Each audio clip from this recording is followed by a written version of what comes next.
अजीब विडंबना है। कल जिस बात को लेकर मैं जनता जिंदाबाद इनके बीच से कर रहा था, एक दबाव बना है, लगातार एबीपी न्यूज इस खबर पर है, दबाव ये बना है कि पुलिस आज रोक टोक नहीं रही है। जो लोग आंदोलन कर रहे हैं, बैठे हैं, वो अपनी जगह पर बैठे हैं, अलाव जलाकर बैठे हैं, लेकिन बैठे। बताइए, अपनी बात कहिए कि आखिर इस दर्द का अंत कब? वही हम कह रहे हैं, आज हमारे पास 58 जो ग्राम सभा है जो जोशीमठ से जुड़ी हुई है, सभी तमाम लोग क्षेत्रीय लोग यहाँ पे आए हुए हैं। मुद्दा एक ही है, वन टाइम सेटलमेंट का, जो कि ये होना है। हम चाहते हैं कि हर आदमी को, जिस प्रकार से आज ग्रामीण दुख दर्द में झेल रहा है, कई लोगों के मवेशियाँ हैं, कई घर हैं, एक एक होटलों में 10-10 लोगों को रखा जा रहा है। ये दुर्भाग्यपूर्ण है। 10 लोगों को रखा जा रहा है? बिल्कुल बिल्कुल रखा जा रहा है। ऐसी जानकारी है? 10 लोगों को रखा? बिल्कुल, एक होटल।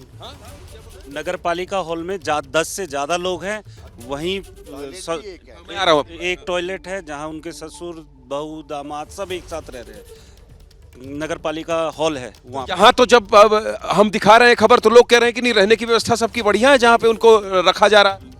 एक आप नगर पालिका में जाइए, एक 6 महीने की बच्ची है, वो पूरा परिवार एक कमरे में है। वहाँ उनकी एक 6 महीने की बेटी भी रह रही है साथ में। बताइए, कुछ कहना चाहिए। सबसे बड़ी बात है कि 20-20 लोग हैं, पर किसी के लिए भी टॉयलेट की व्यवस्था नहीं है। एक एक करके लाइन लगा रहे हैं लोग वहाँ पे। आप ही बताइए, सास ससुर बहू बच्चे कब तक लाइन लगा के कब तक चलेगा ये सब? सर, एक और इसमें जो प्रॉब्लम आ रही है, सरकार एनटीपीसी को बचा रही है। कोई एनटीपीसी के खिलाफ बोलने के लिए तैयार नहीं है, जिसकी टनल से ये सारी प्रॉब्लम क्रिएट हुई है। तो सरकार जांच हो रही है। एनटीपीसी ने तो कहा है कि हमारी वजह से ऐसा कुछ हो नहीं रहा है। सर, पहले एनटीपीसी ने कहा था, एनटीपीसी ने लिखित एनटीपीसी ने आ रहा हूँ आपके पास, आ रहा हूँ आपके पास। एनटीपीसी अपना पल्ला झाड़ने पे लगी है। एनटीपीसी ने परसों के न्यूज़पेपर पे अमर उजाला के पेज नंबर 3 में लिखा है कि हम ब्लास्ट कर रहे हैं, पर सीमित दायरे में कर रहे हैं। पहले उनका काम रुका हुआ था, उन्होंने कहा कि हमने ब्लास्ट नहीं किया। तो आज क्यों लिखा है कि हम सीमित दायरे में ब्लास्ट कर रहे हैं? जो पानी निकला है उसमें ऑयल की मात्रा है, क्यों नहीं आज तक चेक हुआ? आज तो 10 दिन हो गए हैं। कब हो गए वो? कब रिपोर्ट आएगी? और अगला एक और चीज़ है सर कि अगले 2-3 दिन जो वेदर खराब होने वाला है, उसमें जिसके छोटे बच्चे हैं उनको प्रॉपर तरीके से। आज सुबह यहाँ बूंदाबांदी हुई थी और सबसे ज्यादा आगाह एबीपी न्यूज इस बात को लेकर भी कर रहा है। आपको मैं कल से देख रहा हूँ यहाँ पर, कल से लेकर अब तक में कुछ बदलाव हुआ? ये बैठकों का दौर जो चल रहा है, इससे कुछ निष्कर्ष निकला या फिर अभी भी हालात जस के तस हैं? प्रशासन केवल गुमराह करने पे लगा हुआ है। एनटीपीसी होश में आओ, तानाशाही नहीं चलेगी, नहीं चलेगी, नहीं चलेगी। क्षेत्र एकता जिंदाबाद, जिंदाबाद, जिंदाबाद। अभी तो ली अंगड़ाई है, आगे और लड़ाई है। अभी तो ली अंगड़ाई है, आगे और लड़ाई है। आवाज दो। आपके पास आएंगे, आपसे बात करेंगे। हाँ, आप अपनी बात कुछ कह रहे थे, उसको पूरी कर लीजिए, फिर आएंगे।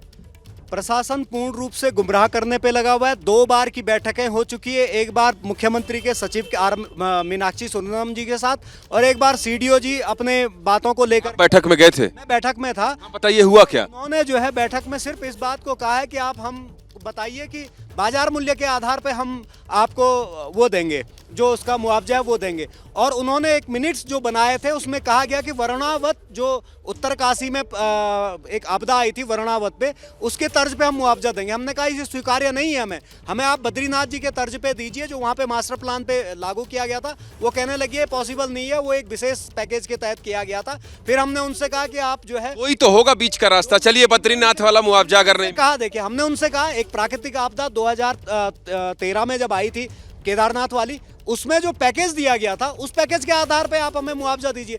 लेकिन उन्होंने उसको भी स्वीकार नहीं किया है। वो सिर्फ इस बात को कह रहे हैं कि हम बाजार भाव से तय करेंगे। एक बाजार भाव में एक जो है निश्चित रूप से राशि बना दी जाती है, और उसके बाद जितने भी तल होते हैं उसमें डिटेक्शन कर दिया जाता है। ऊपर के तल तक जाते जाते वो 30% डिटेक्शन हो जाता है, जैसे कि पूर्व में भी हुआ है। इसलिए हमारा प्रशासन से ये सीधा सीधा आरोप हम ये लगाते हैं कि प्रशासन पूरे मामले को गुमराह कर। तो जो मैं आपसे ये जानना चाहता हूं कि जो इतनी बड़ी बैठक हुई, मैं आ रहा हूं आपके पास, इतनी बड़ी बैठक हुई और ये होटल, इसी होटल को तो तोड़ने की बात हो रही थी। दुर्गेश दिखाइए जरा, जिसको आज हमारे सहयोगी अभिषेक ने इस ऊपर से लेकर नीचे तक के खतरे को दिखाया। ये टल गया है, लेकिन इन बैठकों का नतीजा कुछ निकल ही नहीं रहा है। 24 घंटे बाद भी कुछ हाँ, जिसमें मैं हाँ। सरकार पूरे गोल गोल घुमा रही है। सरकार तो खुद आ गई है जोशीमठ में। सरकार बात करने के लिए राजी नहीं है। अभी उनको तय नहीं है कि क्या दर दें, किसी को क्या दर पे पैसे दें, उन्हीं को खुद पता नहीं है। कोई कह रहा है बाजार रेट पे देंगे, कोई कह रहा है सर्किल रेट पे देंगे, कोई पता ही नहीं चल रहा है।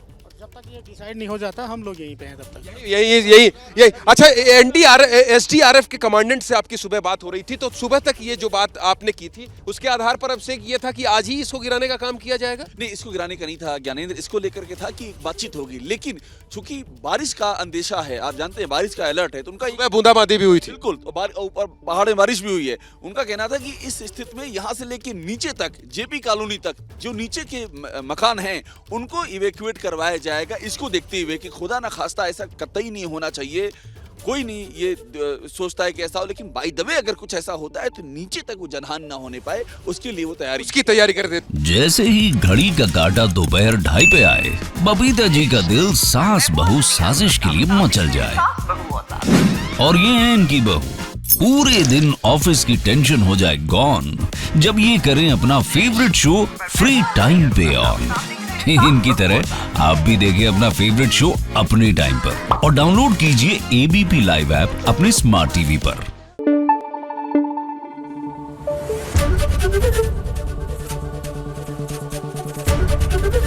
एबीपी न्यूज आपको रखे आगे।